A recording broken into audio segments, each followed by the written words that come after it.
Hello, and thank you for watching and listening to another episode of Unmedicated and Educated with Keita Rose. I'm Keita Rose, and here we deep dive, dissect, and sometimes diagnose, because it seems everyone, including myself, I am not excluded, has lost their damn minds. If you are new here, thank you so much for giving me a try. If you're an OG, then you already know what the is going on. Like, share, subscribe, talk shit in my comments. You know, tell me how you really feel. And I'm going to tell you guys how I feel about episode 39 of Love After Lockup. Now, this episode is called Rules of Engagement, and baby...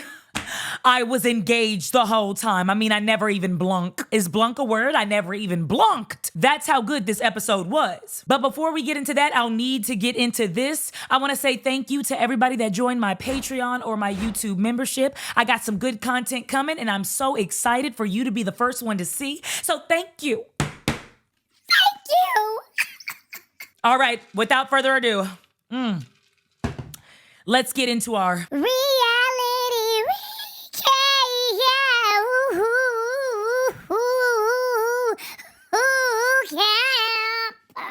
So first, we're going to get into Troy and Z. They're still in the apartment. They're still screaming.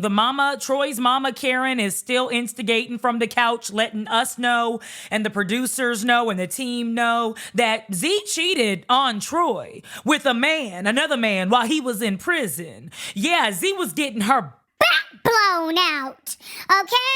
It's like, I understand that Z is upset. That's something embarrassing, especially if you've done something that you're ashamed of. You kind of hope that you can move on from it. But the thing about doing shameful acts is that whoever was involved, whoever it negatively affected, is always going to remember, right? Whenever they want to, they can bring it up in conversation. I understand where Z is coming from. I cheated on my man. My man was in prison. I wasn't getting any dinkle doinkle. I needed somebody to blow my back out one good time. And yeah, I cheated. I'm sorry. My first question is, why did he find out? Did you go around telling him? I don't understand. How did Troy find out? That's what I want to know. Did you go around telling him? Because I never understood that. Like, yeah, I cheated on you, but unless you really want to hurt him, maybe you guys are having an argument and out of spite, and you say, well, that's why I was getting my cheeks clapped last Tuesday by one of your close associates. You know, just to really take the knife and dig it in there. But if you're not doing that out of spite, I really don't understand cheating on your partner and then telling them, other than I guess you just want to be honest. Hey, listen, I really needed to have sex with someone else. I want you to accept this. I want you to accept my apology. I don't want to lose you. Stay with me even though I did this to you. That's how I would say it. So she's screaming at him. He's begging her to put on the ring. Please, baby, I'm letting you know that I will never leave your side. Yes, you did do this. Yes, I did tell everybody, including my messy ass mama and my baby mama, that may or may not want to have me back because I'm now out of jail and she wants her family back. She just didn't want to hold me down whilst I was in jail. Yes, I told those people, but that don't mean nothing, baby. I disagree. I think it means a lot, but I also think that when we do bad things to people, we have to understand that at that moment, during that chapter, we were villains in that person's story, period. And there's nothing we can do about it. You just got to accept that. If you can't accept somebody knowing about your past flaws or your behaviors that you're not so proud of, then you need to go ahead and find another family. This one already knows your deepest, darkest secrets. Find a new family that don't know shit about you. And then continue on that church girl act. They won't know you lying. So let's go on to True and Shante. Now, the last time we saw True and Shante, they were on their way 5 hours away from where Shante lives to go turn True in. He had only been out about 15 weeks, but that was a little bit too long to be following people's rules and doing the right thing and being, progressive members of society. So he decides to get into some trouble. He doesn't check in. He's not where he's supposed to be paroled at. And so now he's going to meet with this probation officer, parole officer, the boss that's in charge of his life for the next however many years. And he's going to find out whether or not he's going back to jail or he's going to be placed on house arrest. Now, Shante is praying he gets house arrest. Imagine being pregnant with twins and not praying for a happy delivery. Not saying that she isn't. Of course, we're all praying that Shante has or had a happy delivery, right? A healthy delivery, but not praying for a special gift at the baby shower, right? Like an expensive gift. Not praying for things that'll make her life happier, her life more comfortable while she is bearing this man's kids and putting all this pressure and pain on her body. Not that she has to pray that her baby daddy, the guy that said that he's gonna step up and make a lot of decisions and lead Shantae's life, that guy, you're praying that he's going to get on house arrest. I don't understand why, unless you got a laptop ready for him. You know what? I tell you what, I'll be with a man on house arrest. But what I need you to do is sit your ass down at this desk. Here's a laptop computer. Here's your time clock. I want you to clock in. I want you to wake up at 7 o'clock in the morning. I want you to have breakfast ready because you don't have a job. After you have breakfast ready and get everything good to go, walk the dog, do what you gotta do, I want you on that computer. You either need to be filling out job applications, filling out school admissions forms. What else? Write down in the comments some other things that True could be looking for while he's on house arrest and not doing anything but sitting on that lady's couch and watching her go back and forth and back and forth and back and forth to clock in. And Shante says something that really blew my mind, right? A week ago, before True came over, before they decided to reconnect, reunite, whatever, Shante was like, I'm not comfortable with him being around. I don't trust him. He showed me that at any moment he can leave my life. At any moment he could take what I've done for him. All the times I've answered his phone calls, put money on his books, spent hours and hours talking to him instead of walking outside and seeing the perfectly good men that were outside. There are some perfectly good men outside. I know everybody is talking about the dating pool and everybody is saying that the dating pool has piss in it, but honestly, some of y'all need to smell your own drawers. Okay? The odor is coming from within the house. All right? find somebody that fits a couple of levels in your life. Your spiritual level. If you don't really go to church, find somebody that doesn't make their whole religion their life. True's trying to figure out if Shante made her way up to the probation office. Remember, they decided to take 2 cars, which I didn't understand. Now, True said, let me drive my own car. You drive your own car, because I want to drive fast ahead of you so that I can meet up at a parking lot, at an unknown disclosed parking lot with another woman, give her a gift. I almost shit myself! You're gonna give another woman a gift. You gave me some $9.99 Jordan baby booties and I'm carrying 2 of your kids. You're racing ahead of me to cheat on me and give another woman a gift, a coat. And I believe they live in a very cold area and I live in a very hot state. So when I buy a coat, I might buy a $40, $50 coat, throw it on, I'll be fine. But in those cold areas, those cold cities, they spend hundreds, if not thousands of dollars on good coats. You didn't gifted this bitch excuse me, I'm not gonna call her no names. She ain't do nothing to me. You gonna gift this woman a coat knowing that I'm behind you? So then he's like, yeah, Shante, I need you to come with me, even though she doesn't want to. She's pregnant, she's tired, she shouldn't be driving 5 hours. He's like, meet me here at this probation because if anything happens and I go to jail, I need you to take my car back. And I'm like, well, she drove her car up there. So if I drive my car and you drive your car and you go to jail, how the hell I'm supposed... Oh, okay, you want me to find somebody, go pick somebody up to come back to the probation office so that we can both drive your car to your house, which is about 15 minutes away, and then my car back to my house, which is about 5 hours away. Okay, I can do that for you, baby. I don't got no job or nothing. I can do that for you. So anyways, they go up to the probation office. He calls her so lovingly. This is the woman that's carrying his twins, by the way. He calls her and he lovingly states, "Is you here? I can't see you nowhere. Is you here or not?" She's trying her best to get to you. The only reason why you're at the probation office or the parole office quickly, right, within less time is because you sped up to cheat on her. So next we move on to Arthur and Hope. Now, if you remember, Arthur is about to meet Hope's family. He was really, really upset when Hope used to FaceTime her sisters and not tell her sisters who she was with and didn't want to show Arthur to her sisters. And remember, Arthur and Hope had a relationship before he went into jail. It was very brief. But then while he was in jail, you know, Hope was another one that went ahead and got her freak on. She cheated on him. Of you or somebody else? Somebody else. Mm-hmm. It's just a picture, right? Yeah, it's this old picture. And I don't have no problem with it. Listen, you're locked up, but I'm not, okay? I didn't do anything wrong, and if I did, I didn't get caught. So it's your bad, baby. It's not mine. That's not on me. I'm sorry. We need to have an open relationship, and I'll answer the phone sometimes when I'm not with Jerome. When Jerome is not home, we can roam on the phone, okay? Okay. So I can already tell why Hope was a little apprehensive about telling her sisters about Arthur. Because when her sisters came and how direct and straightforward they were, you can tell Hope comes from a very no-nonsense, strict, but functional family. And the sisters are like, well, what's going on, Hope? Well, why are we here? And Hope is like, well, how are you enjoying the D? You know, Dallas. They like, it's real hot. You know, it's hot as hell, but it's fine. Why are we here? Right? The big sister is the best. She's like, what's going on? And Hope is like, well, I just want to let you know that I have a boyfriend and he lives with me and I'm financially taking care of him. And I'm like, whoa, you're coming in hot, okay? Like, damn, slow down. Let me have a little bit more chips and guac before I find out that you've allowed a prisoner, a felon, to be chilling and frolicking in your home. All right. As if Arthur.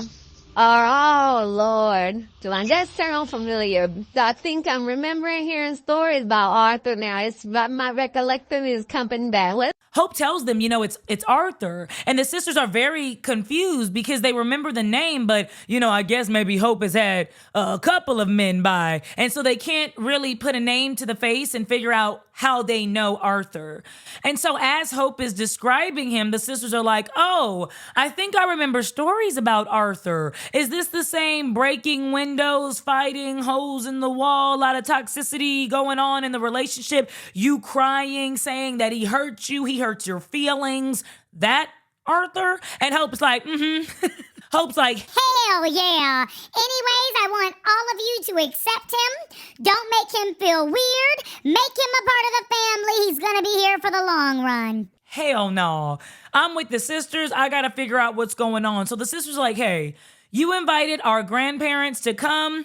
They're gonna tell you how they feel first. And then after we've asked him questions and we get to know him, we'll let you know if we want you to continue on whatever this is or if we are going to give you our blessings. So basically, the grandparents come, and Hope is very resentful, I believe, of Arthur and their living situation and dynamic, because no matter where Hope is or who Hope is talking to, she is always going to let somebody know that she's financially taking care of this man, and she is truly unhappy and wishes that she didn't have to do that, but unfortunately, that's her circumstances, and it is quite hilarious. So the grandparents are like, okay, well, what's going on? Tell me your story. Because at this time, Arthur has arrived. He sat down and he kind of feels weird because the sisters are letting him know that they don't really trust him. They're gonna go ahead and entertain this for their sister's sake, but they feel like something's off and they're going to get to the bottom of what he's really there for, what his true intentions are with their sister. And the grandfather's like, tell me your story, son. And so Arthur lets him know, I just got out of jail. I'm looking for a job right now. I'm just struggling, but I don't want to overwhelm myself mentally. That's one good thing about Triangle Head Man.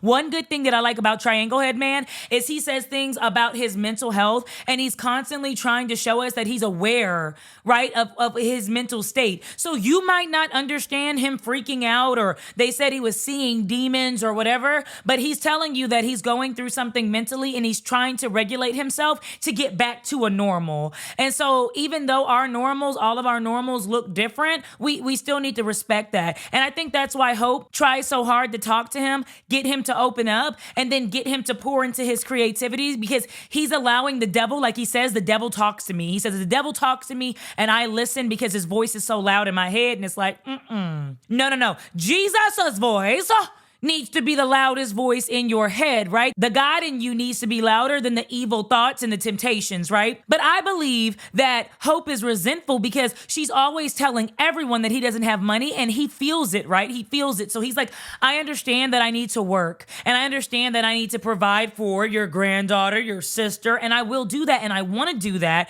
However, I cannot overwhelm myself. I'm getting acclimated to this environment. I don't know where I am really, who I'm around. If something goes wrong, how will I protect myself? He's institutionalized. And he says that many times. And so I do like that about Triangle Head Man. He's very honest and open about his mental state. And that allows you to know that, hey, he might be over the edge, so you might want to back the up. You know what I mean? So they're talking to the grandparents, and the grandparents are very understanding, very open. You know, the grandfather's like, hey, listen, I understand that you're saying what you say, and I hope that you mean it, because I believe that everybody deserves a second chance. But I do want to let you know that I used to be a CO, so a correctional officer, so I know the game, okay? So don't think that you can pull a fast one over on us. Hope's sister pretty much says the same thing. She went to school for criminal justice, so the family is keeping a very close eye on Arthur, on Triangle Head Man. And honestly, I hope that he can prove them wrong. So next we go on to Bianca and Daniel. And if you'll remember, Daniel's parents and family members, brothers, sisters-in-law, all these people are very concerned about Daniel getting out. He's relapsed before. He's went back to jail before. He's taken a lot of hard drugs.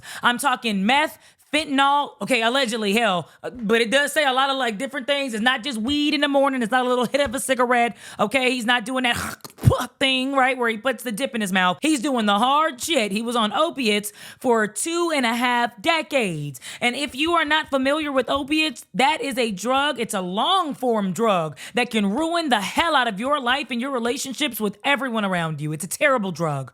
Terrible. So Daniel's family wants Bianca to stop drinking. If you don't know this, people that suffer from substance abuse don't need to be around substances. And they're trying desperately to convey that message to Bianca, but she doesn't get it. She's like, listen, I don't have a drinking problem. I drink every day. If I want a glass of wine or maybe a bottle or two, I'm well within my rights to do so because I don't have a problem. and I'm not even trying to be mean or shady. Bianca is a very, very cute girl, but she's 23 years old and Bianca's a hard 23. I can't even stop you. I won't even stop you there. You got to stop at go, okay? She's a very hard 23. And a lot of Daniel's family members believe that she has a drinking problem. And honestly, drinking a bottle of wine every day, even though you might be able to function, there is a such thing called functioning alcoholics, right? Functional alcoholism, which basically means that I can keep my job, maybe hold down my position in school, still appear to be a good wife or a good mother, but be drunk off my damn mind. And I think that's why a lot of people speak against that wine mom, right? They say it's called the wine mom era or something, where a lot of moms were openly expressing how drunk they were throughout the day because they were so unhappy being mothers. Bianca is really upset that she's going to go see Daniel and pick him up with his family. She wants him all to herself, and I think she's just very codependent. She really relies on Daniel. She's a 23-year-old that got a settlement after a traumatic thing happened in her life. She got a lot of money. She doesn't know what to do with it, and this 31-year-old is about to drain her dry and then toss her to the side, whilst hopefully staying sober. But if not, he's going to have a drink or two, and maybe, I don't know how to, what do you pop opiates, or what do you do with them? I don't know if you sniff them, snort them, pop them up, your bussy pop. I don't know what's going on, but I just hope for Daniel's sake and for Daniel's family and his poor mom that has already told us that she cannot handle physically, mentally, emotionally, handle losing another son because she had a son already die from fentanyl, which is a very, I don't know if it's new, but it's a very hard drug. Please, this lady already had told you she can't take anymore. But Bianca has her own drinking problem and just really wants to go ahead and trauma bond and connect and attach to this other man, right, that's in remission. So we're going to see how that plays out. It's going to be a train wreck. I just know it. I can feel it. And you know what? If they do decide to stay together, it'll be one of those things where it's a train wreck of a relationship, but they're just staying together to say things on Facebook or on freaking Instagram like they hate our love. They didn't believe in us, but look at us 25 years later. We look worse. We look like we're about to die in 16 minutes. None of us are happy. We have a couple of police reports and complaints and domestic violent calls came to the house and on our record, but we don't care. We're still in love. Our kids wish that we weren't together. They wish that we would get a divorce, but we don't mind. Yeah, and they thought we weren't going to make it, but look at us. We're resilient. You're just going to have to pray for some folks. So next we go into Christine and Julian. And I can't even lie. Julian, at first, I thought was just this really quiet guy. He fell in love with Christine because she had great communication. And he just, you know what, he found his person. And I was a little bit nervous at first when first meeting the couple because I was like, I really believe that Christine might take advantage of him, right? She might see that he's a little naive. But now I'm starting to see exactly why Julian reached out and wanted to connect with an inmate, right? He has a little bit of manipulative behaviors. He has some narcissism going on there. And I really don't like the way that he handles Christine, especially while she's in her very vulnerable state, right? Christine wants to go to a comedy show. She's been working really hard at the restaurant, and I commend her for getting a job. I'm very proud of her because she actually got one. Not like she had a choice. Julian told her that she needs to hurry up and get a job because he doesn't have any money. He lied to her for a couple of weeks about losing his job. And finally, when he comes clean, he starts to pressure her about working and maybe even taking up some extra shifts at work, even though he promised her while she was in jail that she had nothing to worry about financially. She was going to move in with him and he was going to be the protector, the provider. Ha! Didn't happen. She really wants to go to the comedy show. She's very excited. All of her friends from work show up. So I really believe that she's a good person because work friends are hard to come by because a lot of people don't want to be there and they damn sure don't want to talk to your ass afterwards, okay? I block anybody that I work with, all right? Why are you in my business like that? We work a 9 to 5, okay? Not a 3 to 6, not a 4 to 2. But anyways, they all come and support her and she really wants Julian there, but Julian's like, listen, I don't know why you're doing this hobby. We got to keep the lights on. I don't know if I'm going to be able to take care of my house, take care of my kids. I don't know if I'm going to be able to feed anybody. And you're sitting up here wanting to do comedy as a hobby and it's not paying nothing. And it's like, you know what? She's trying to find some joy out of her life. Why don't you do the same? It's not her fault that you lied to your ex-wife, that you divorced your ex-wife who clearly was making good money, that you got laid off from your job. So now every day you have to wear pajama pants and a formal top and tie at the kitchen table during breakfast and have these interviews. It's not her fault. She got out of jail. She's trying to live the straight and narrow. She's trying not to get on drugs. Let her tell it. She's trying to get custody of her kids back. So back the hell off of her and support her in her endeavor of comedy, damn it. And so he doesn't want to do that. He's like, well, I don't know if I'm going to be able to show up. I don't know. I'm looking for a job. That's what you should be doing. You should be looking for a job. And it's like, that goes back to my point about Arthur and Hope. You know, we put a lot of pressure on these inmates. You should be working. You should be doing this. And yes, they should be actively trying to better themselves in their situations every day. But you have got to give them time. And he's already placed her in a house, made her stay at the 3rd floor of that house because he hasn't had the balls enough to tell his ex-wife and his kids that he's going to be in a relationship, a serious relationship nonetheless, with an inmate. He doesn't have enough courage to do that. So he's telling her that he doesn't want to support her in her endeavors and her hobbies. And that really broke her spirit, and you could see it.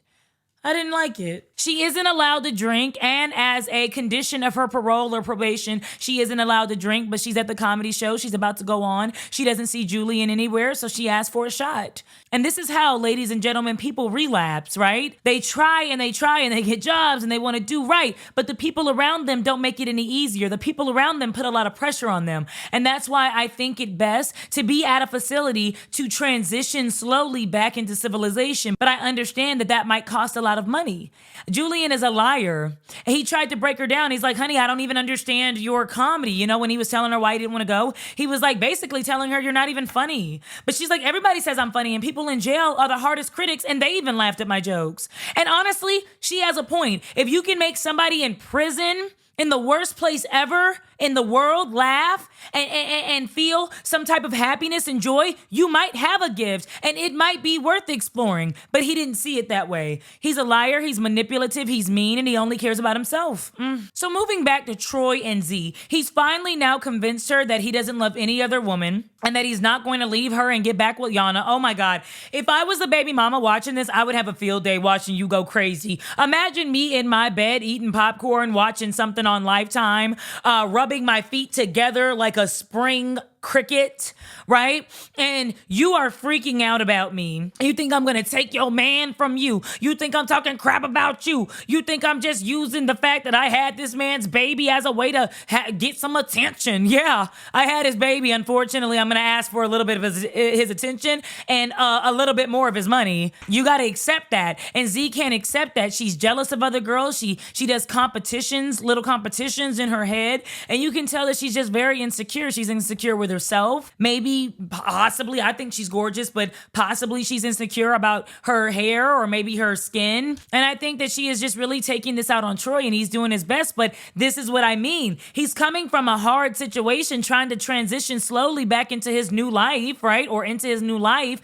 And here we are in a high stress environment for people that don't need to be in high stress environments. I think Z is having a panic attack and she just needs to calm down, and all the producers need to just go ahead and get the up out of her house. Everybody needs to leave because I'm about to freak out mentally. And at this moment, I don't have a safe space where I can go and really process and express myself without being judged or filmed or talked about. So y'all just need to back it up a moment, please. So then the episode moves on to Leticia and Keith. Their storyline's getting a little better. They find out that the lawyer, the paralegal, the ex-felon paralegal that pretended to be a lawyer to help Keith get out of jail is actually just a scammer, a con artist. So I think Leticia's gonna go ahead and hire a real lawyer to do the job. Now that they have found out that Keith isn't getting out of jail, she has to go and backtrack everything that she said. She's told everybody and even started a little bit of drama on the side.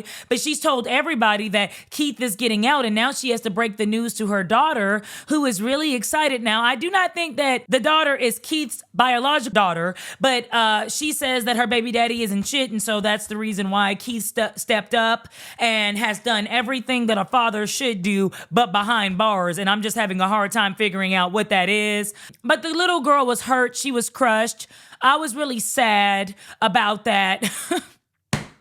She was sad. Daddy's not coming. I really miss my daddy. I don't think she should have told the little girl to begin with that the man was getting out. And I think that before you get kids really excited about this relationship, about any relationship, no matter the circumstances, you should let them interact with the child and see what you got to see and figure out what you got to figure out. But these prison wives are very confident in their men and can't nobody tell them anything. So that's where we're going to leave Leticia. And then last but not least, we have Kim and Joey. Now, Joey didn't already piss Kim off because, of course, he stole about $1,700 from her. She told him she was okay with him taking $500 to replace the tires, but he decided to take an extra $1,700 to go ahead and get new tires and rims so he can stun on these hoes, and that's exactly what he did to his ex-girlfriend that he decided to reconnect with.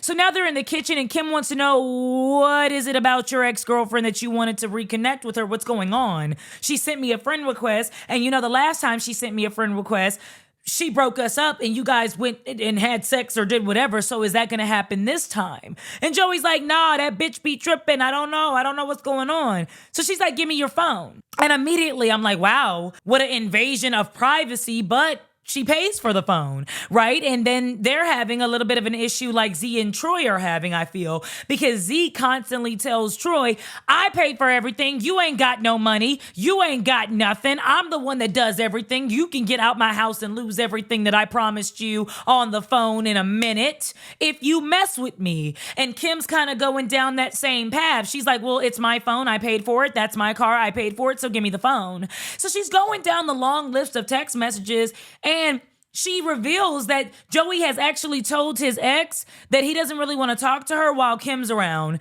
And he tells her everything, like a play-by-play of his day, i.e., hey, just woke up, took a shower, thinking about going to such and such today. What you doing? What's going on with you? Wow. He's going to cheat on you, but Kim, are you surprised?